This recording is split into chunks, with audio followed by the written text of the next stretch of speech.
नमस्कार आदाब, न्यू विदर्भ स्वदेशी न्यूजमध्ये आपले सर्वांचे स्वागत। मुख्य संपादक अमीन खान यांची रिपोर्ट। नांदुरा हादरले।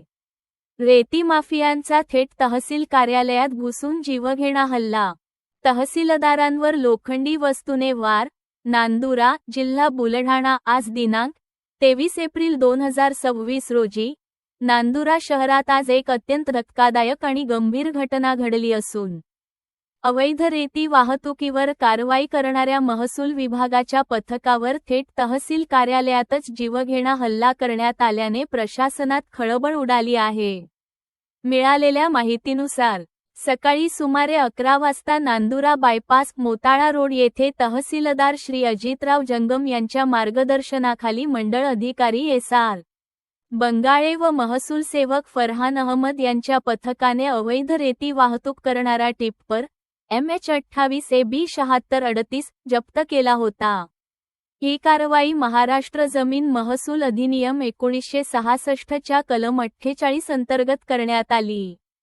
सदर वाहन तहसील कार्यालयात आणून पुढील दंडात्मक प्रक्रिया सुरू असताना दुपारी सुमारे 12 वाजता टिप्पर मालक समाधान भगवान मोरे, राहणार बुलढाणा, हा आपल्या एका साथीदारासह कार्यालयात दाखल झाला। सुरुवातीला त्याने गौण खनिज विभागातील अव्वल कारकून स्वप्नील चव्हाण यांच्याशी हुज्जत घालत त्यांना धमकावले।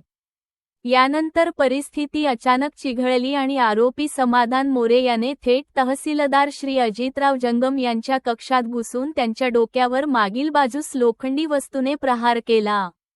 हल्ला इतका अचानक होता की सावरायच्या आतच त्याने व त्याच्या साथीदाराने तहसीलदारांचा गळा पकडून चापट्या व बुक्यांनी मारहाण करत त्यांना जमिनीवर पाडले।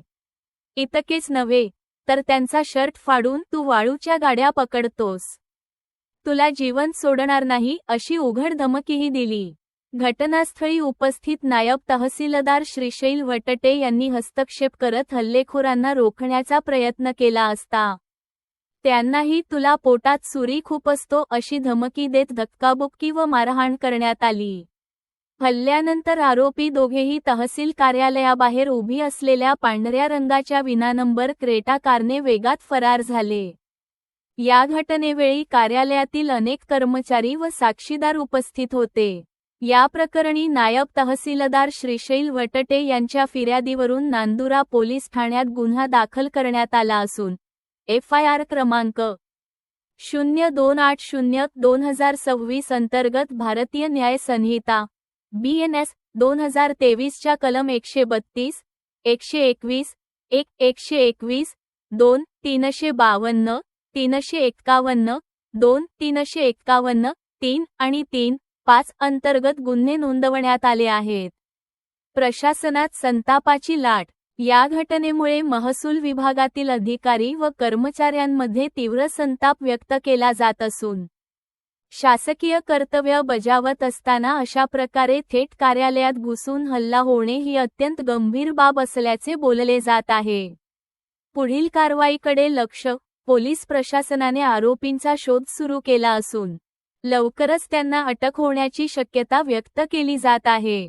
दरम्यान या घटनेनंतर तहसील कार्यालयाच्या सुरक्षेवरही प्रश्नचिन्ह उपस्थित झाले आहे। अवैध रेती माफियांचा वाढता दबदबा आणि प्रशासनावर थेट हल्ले ही कायदा सुव्यवस्थेसाठी धोक्याची घंटा ठरत असून यावर कठोर कारवाईची मागणी आता जोर धरू लागली आहे।